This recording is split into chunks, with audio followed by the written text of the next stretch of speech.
तो चलिए अपना प्रदेश उत्तर प्रदेश उत्तराखंड में बात खबरों की करेंगे, लेकिन शुरुआत इस वक्त की बड़ी खबर से कर लेते हैं। और ये बड़ी खबर लखनऊ से सामने आ रही है। ये बड़ी खबर आप तक पहुंचा रहे हैं बीजेपी उपाध्यक्ष और प्रदेश प्रभारी का दौरा। ये बड़ी खबर आप तक पहुंचा रहे हैं राधा मोहन सिंह का लखनऊ का दौरा, और कल लखनऊ में बीजेपी संगठन की बैठक भी करेंगे। फिलहाल जो खबर सामने आ रही है, प्रदेश संगठन के पुनर्गठन को लेकर मंथन किया जाएगा। सरकार और संगठन का पद रखने वाले पदों पर विस्तार से चर्चा भी होगी। तो 2024 को लेकर भी आगे की रणनीति ये बनाई जाएगी। तो ये बड़ी खबर से आपको अपडेट करा रहे हैं लखनऊ से। फिलहाल जो खबर है, बीजेपी उपाध्यक्ष और प्रदेश प्रभारी का जो दौरा है उसको लेकर ये खबर सामने आ रही है। राधा मोहन सिंह का कल लखनऊ का दौरा होगा, और कल लखनऊ में बीजेपी संगठन की बाकायदा बैठक भी होगी, और प्रदेश संगठन के पुनर्गठन को लेकर इस बैठक में विचार विमर्श और मंथन किया जाएगा।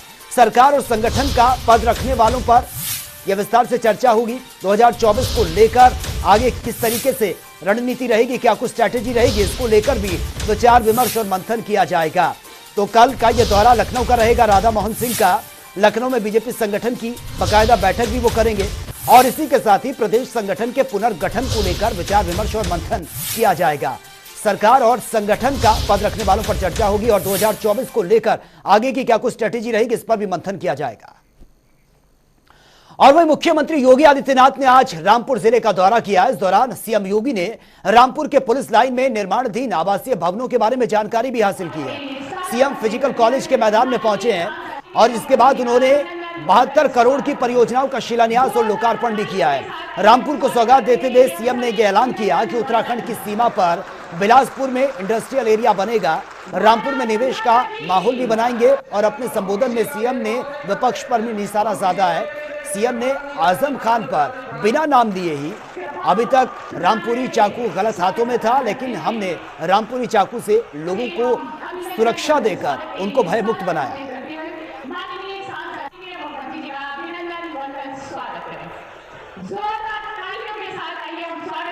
लोकसभा उपचुनाव के बाद आज इस किसी सार्वजनिक कार्यक्रम में रामपुर में मुझे आने का अवसर प्राप्त हुआ है। मैं इस अवसर पर जनपद वासियों को प्राप्त होने वाली 22 विकास की इन परियोजनाओं के लिए हृदय से बधाई देते हुए आप सभी को हृदय से धन्यवाद देता हूं कि रामपुर वासियों ने विकास, सुरक्षा और समृद्धि के साथ खड़े होकर के एक नए युग की शुरुआत की है। इन भाइयों बहनों, मैं आज आपको आश्वस्त करने के लिए आया हूं कि आपने विकास और सुरक्षा के नाम पर Bharatiya Janata party double engine सरकार को अपना सहयोग और अपना समर्थन दिया, अपना आशीर्वाद दिया। उस आशीर्वाद और सहयोग के लिए आपका आभार व्यक्त करते हुए आपको आश्वस्त करने के लिए मैं आया हूं कि हर हाल में विकास की योजनाएं अब रामपुर में बिना भेदभाव के आएंगी, इनको कोई रोक नहीं सकता है। मुझे बताया गया कि राजा राम सिंह कठेर के नाम पर इस जनपद को जाना जाता है, और उनके नाम पर 2020 में पनबड़िया फ्लाईओवर का नाम हमारी सरकार ने उन्हीं के नाम पर भी रखा हुआ है। भाइयों बहनों, हम सब जानते हैं प्रधानमंत्री मोदी जी ने 8 वर्ष पहले देश को विकास, स्वावलंबन का एक मंत्र दिया। वह मंत्र है सबका साथ, सबका विकास का।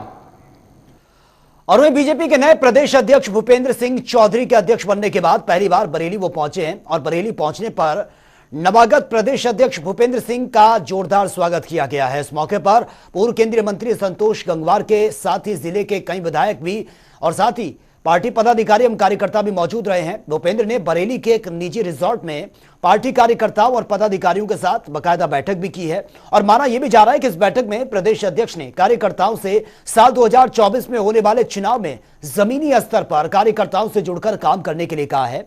वहीं उन्होंने विपक्ष पर भी जमकर निशाना साधते हुए कहा है कि कांग्रेस को अब कोई सीरियस नहीं लेता है। किसान समुदाय से आता हूँ, मुझे उसके लिए गर्व की बात है। मुरादाबाद में पैदा हूँ, ये भी बात, लेकिन मैंने लंबे समय तक भाजपा का काम करा है, संगठन का। मेरी सरकार पार्टी ने तय करा कि संगठन में काम करना, तो मैंने 25 साल संगठन में भी काम करने लगा था। फिर मेरी पार्टी ने तय करा कि आपको सरकार में काम करना, तो मैंने 5.5 साल सरकार में भी काम करा। अब पार्टी ने तय किया फिर संगठन का काम करना, तो मैं अच्छे मन से आप लोगों को सबको साथ लेकर, अपने कार्यकर्ता भाइयों बहनों को साथ लेकर भारतीय जनता पार्टी के लिए अच्छे से काम करूंगा और मेरे नेतृत्व ने जो मुझे काम दिया है, जो मुझ पर अपेक्षा जताई है, उसे पूरा करूंगा। और आम आदमी पार्टी के यूपी प्रभारी और राज्यसभा सांसद संजय सिंह ने नगर निकाय चुनाव के लिए चुनाव समिति की घोषणा की है और साथ ही 5 सितंबर से 1 हफ्ते तक सेल्फी विद सरकारी स्कूल अभियान की शुरुआत करने का भी ऐलान कर दिया। आज सांसद संजय सिंह ने जनता टीवी से खास बातचीत करते हुए कहा है कि हम इस अभियान की शुरुआत करेंगे ताकि सरकार अपने सरकारी स्कूलों की हालत को देख सके। हम जनता से अपील करते हैं कि वे सेल्फी विद सरकारी स्कूल के साथ भेजें। उत्तर प्रदेश में आम आदमी पार्टी ने भी चुनावी अभियान शुरू कर दिया है और भाजपा को एक तरह से चुनौती दे दिया है। इस पर खास बातचीत करने के लिए यूपी प्रभारी संजय सिंह और राज्यसभा सांसद इस वक्त मौजूद हैं, उनसे ही बातचीत करेंगे। संजय जी, सियासत बहुत गर्म है और आपने भी सियासत का एक सिगुफा छोड़ दिया। आपने ऐलान किया है कि सेल्फी विद सरकारी स्कूल, इस अभियान को कैसे देखते हैं और क्या ये अभियान आपका सफल हो पाएगा? पहली बात मैडम, ये कोई सिगुफा नहीं है, ये हमारे बच्चों के भविष्य के साथ खिलवाड़ है और 25,577 सरकारी स्कूल उत्तर प्रदेश में बंद हुए हैं। तो क्या ये सवाल हमको आदित्यनाथ जी से पूछने का हक नहीं है कि आपने सरकारी स्कूल क्यों बंद किए? यूपी के अंदर बच्चों को नमक रोटी खाने के लिए दी जा रही है, सूखा भात खाने के लिए दिया जा रहा है। कन्नौज में बच्चे शिकायत करते हैं तो उनको पीटा जाता है, उनकी पीठ लाल कर दी जाती है। तो ये हो क्या रहा है उत्तर प्रदेश में? इसलिए कल शिक्षक दिवस से हम लोग एक अभियान शुरू कर रहे हैं, सेल्फी विद सरकारी स्कूल। आपके इलाके में जो सरकारी स्कूल हैं उनकी बदहाली, उनकी दुर्दशा, उसकी वीडियो, उसकी फोटो खींचकर 83,829 28,009 नंबर पर भेजिए। 83,829 28,009 नंबर पर भेजिए। प्रतिदिन हम 50 स्कूलों की दुर्दशा को जनता के सामने रखेंगे। संजय जी, वही सवाल है मेरा। आपने जैसे कहा कि कन्नौज में जो बच्चा था, मिड डे मील में खाना अच्छा नहीं मिलता, उसने शिकायत किया। ऐसे में सेल्फी विद जो स्कूल है, सरकारी स्कूल है, क्या ऐसे में ये अभियान सफल हो सकता है जिस सरकार पे आरोप लगा रहे हैं? निश्चित रूप से होगा, क्योंकि लोग दुखी हैं, पीड़ित हैं। और कम से कम केजरीवाल जी को मैं इस बात के लिए धन्यवाद देना चाहता हूं कि उन्होंने भारत की राजनीति को जाति धर्म से खींच के स्कूल अस्पताल पर ले आने का काम किया है।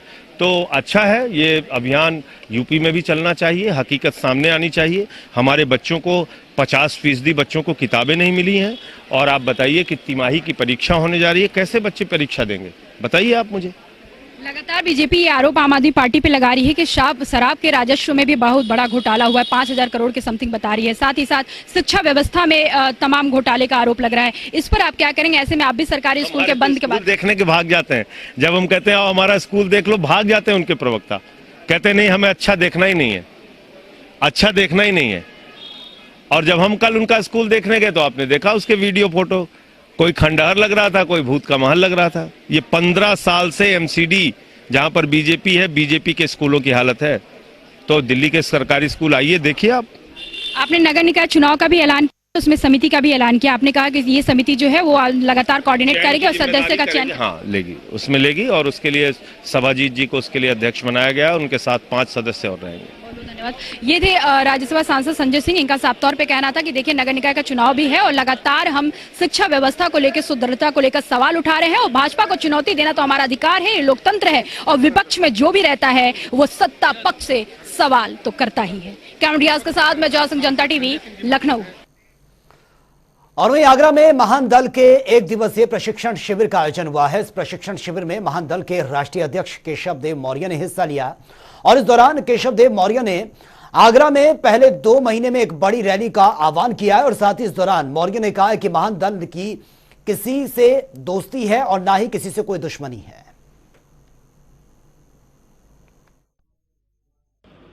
महान दल अकेला क्यों चुनाव लड़ेगा? महान दल दूसरी नीति में विश्वास करता है।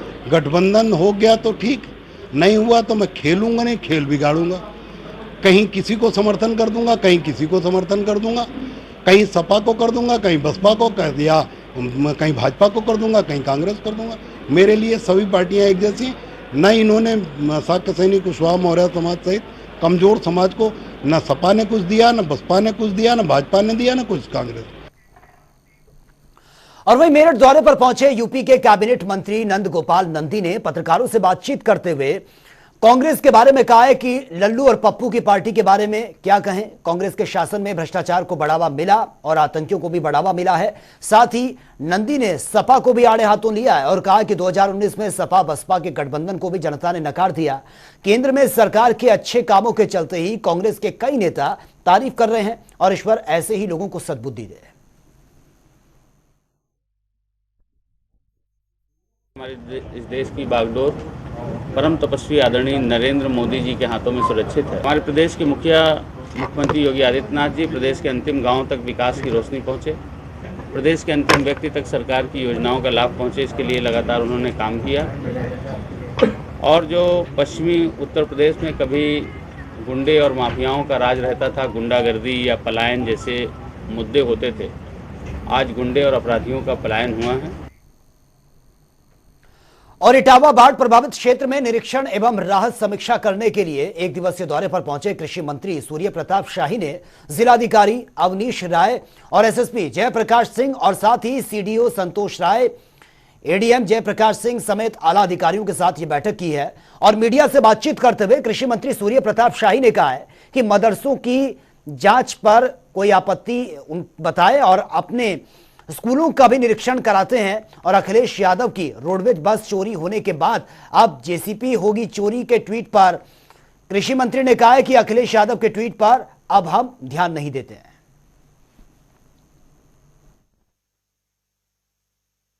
अब उनके ट्वीट को हम लोग को कोई ध्यान ही नहीं देते कि वो क्या ट्वीट कर रहे हैं। वो हताश और निराश है और इसलिए अनेक इर्रेलेवेंट चीजों को वो ट्वीट करते रहते हैं। उत्तर प्रदेश में योगी आदित्यनाथ जी की सरकार और केंद्र में आदरणीय प्रधानमंत्री मोदी जी की सरकार किसानों के हितों को सर्वोपरि मान करके और लगातार उसके लिए विभिन्न योजनाओं को चला रही है।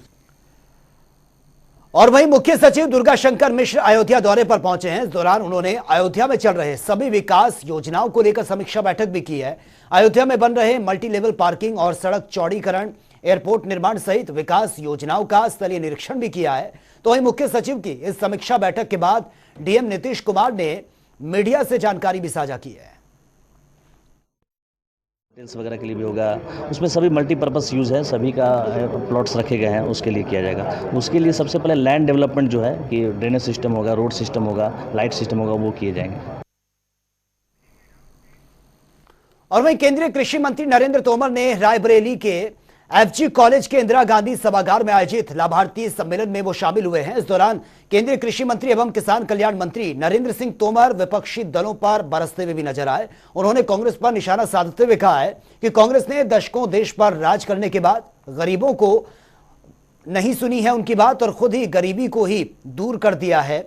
और साथ ही बसपा और सपा पर भी हमलावर वो नजर आए। केंद्रीय मंत्री ने पूर्व मुख्यमंत्री मायावती को दलित की बेटी तो सपा को गुंडों की पार्टी करार दिया है। केंद्रीय मंत्री ने कहा है कि जब प्रदेश में सपा की सरकार थी तब पूरे प्रदेश में पूरी तरह से अराजकता का माहौल था, लोग प्लान करने के लिए मजबूर थे। वहीं उन्होंने यूपी के संदर्भ में कहा है कि प्रदेश में आज कानून का राज है, अपराधी प्रदेश छोड़कर भागने को मजबूर हो गए हैं। हम सर्व धर्म समभाव और किसी के साथ भी शोषण न हो, सबको समान रूप से न्याय मिले, इस व्यापक दृष्टिकोण के आधार पर राजनीतिक क्षेत्र में काम करते हैं। उसी का परिणाम है कि जो जात की राजनीति करते थे वो उत्तर प्रदेश का भला नहीं कर पाए। और वहीं केंद्रीय मंत्री प्रोफेसर एसपी सिंह बघेल ने बिहार के मुख्यमंत्री नीतीश कुमार के बयान पर पलटवार किया है। उन्होंने कहा कि सिर्फ यूपी में अगर 80 में से 70 सीटों से कम आई हैं तो वो इस्तीफा दे देंगे। और क्या कुछ उन्होंने कहा वो सुन लेते हैं। एक राज्य तक वो सीमित हैं, उसमें भी बड़ी पार्टी राष्ट्रीय जनता दल है, तो ये उनका एक मिथ्या और बेकार की बात है। जहाँ तक वो 50 है, अब मैं कोई चुनौती नहीं देता हूँ, लेकिन अगर चलो गाइडेंस तो मेरी पार्टी कहेगी तुम 80 क्यों नहीं कह रहे हो, 70 लोकसभा से कम आ जाए।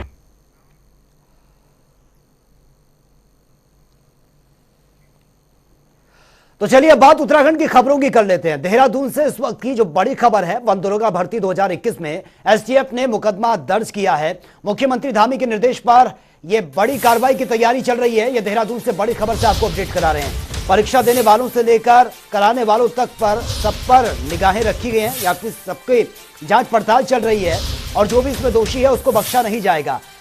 तो मुख्यमंत्री धामी के निर्देश पर यह कार्रवाई की तैयारी, यह बड़ी खबर आप तक पहुंचा रहे हैं। परीक्षा देने वालों और कराने वालों पर रडार पर है। तो यह बड़ी खबर देहरादून से सामने आ रही है। वन दरोगा भर्ती 2021 में एसटीएफ का बड़ा एक्शन। भर्ती मामले में एसटीएफ ने मुकदमा दर्ज किया है और देखिए जिस तरह से नए नए नाम इसमें सामने आ रहे हैं। सीएम धामी के निर्देश पर अब कार्रवाई की यह तैयारी है। किसी को बख्शा नहीं जाएगा, फिर चाहे वो परीक्षा देने वाले हो या फिर परीक्षा कराने वाले हो, किसी को भी किसी भी सूरत में बर्दाश्त नहीं किया जाएगा।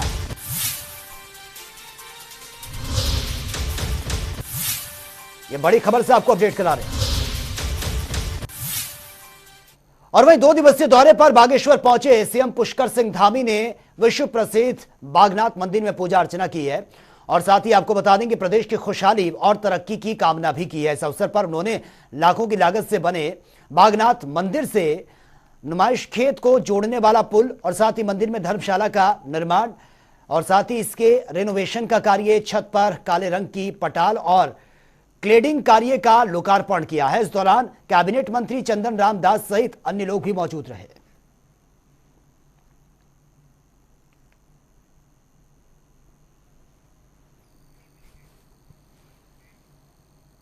और उत्तराखंड में विधानसभा में पिछले दरवाजे से हुई भर्तियों को लेकर मामला थमने का नाम नहीं ले रहा है। ऐसे में कल विधानसभा के अध्यक्ष रितु खंडूरी ने प्रेस वार्ता कर 3 वरिष्ठ रिटायर्ड अधिकारियों की जांच कमेटी गठित कर 1 महीने में रिपोर्ट सौंपने की बात कही है, जिसके बाद कांग्रेस बीजेपी सरकार पर लगातार हमलावर है। कांग्रेस की मुख्य प्रवक्ता गरिमा दसौनी का कहना है कि जिस तरह से विधानसभा अध्यक्ष ने विधानसभा नियुक्तियों को सिलेक्टिव करने की कोशिश की है वो सरासर गलत है। दसोनी ने यह भी कहा कि उत्तराखंड की जनता पूरा सच जानना चाहती है। राज्य गठन से लेकर अभी तक हुई नियुक्तियों में किस किस नेता का हाथ है।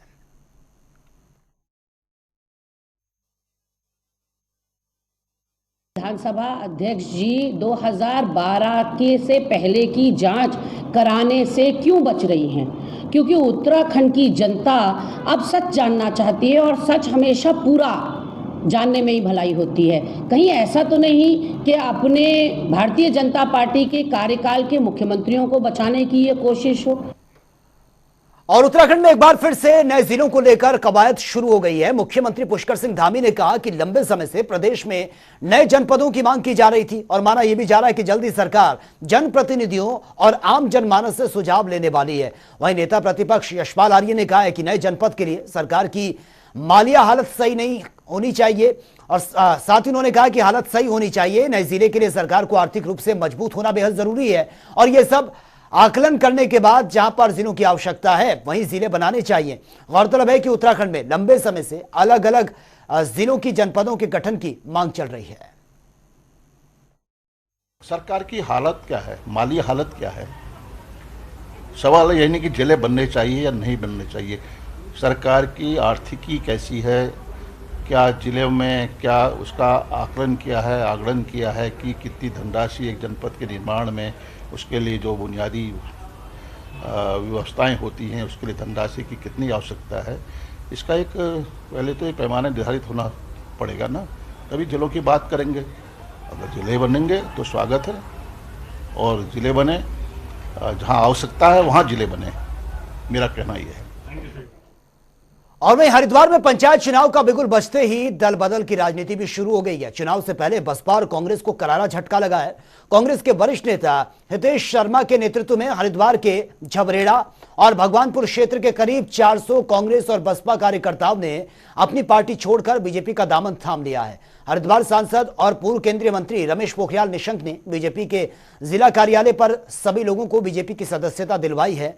इस दौरान सांसद निशंक ने बीजेपी ज्वाइन करने वाले सभी कार्यकर्ताओं को बधाई देते हुए कहा कि बीजेपी विश्व की सबसे बड़ी राजनीतिक पार्टी है। उन्होंने कहा कि इस पार्टी के प्रधानमंत्री नरेंद्र मोदी भी दुनिया के सबसे ताकतवर व्यक्तियों में से एक हैं और पंचायत चुनाव से पहले बीजेपी को सदस्यता ग्रहण करने वाले सभी लोगों को वो दिल से स्वागत भी करते हैं। झबरेड़ा के जो हितेश शर्मा हैं, जो चेयरमैन रहे पूर्व में और कई पदों पर रहे हैं, उनके नेतृत्व में बीएसपी और कांग्रेस से सैकड़ों लोगों ने आज भारतीय जनता पार्टी को ज्वाइन किया है और ये दुनिया की सबसे बड़ी पार्टी के वो सदस्य हो गए हैं।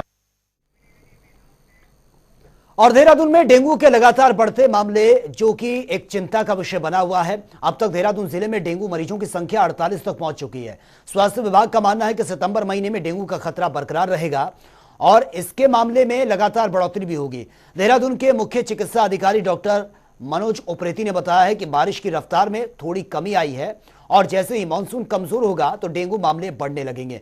ऐसे में सितंबर माह में डेंगू का खतरा बना हुआ है और 15 अक्टूबर के बाद डेंगू मामलों में कमी आ सकती है।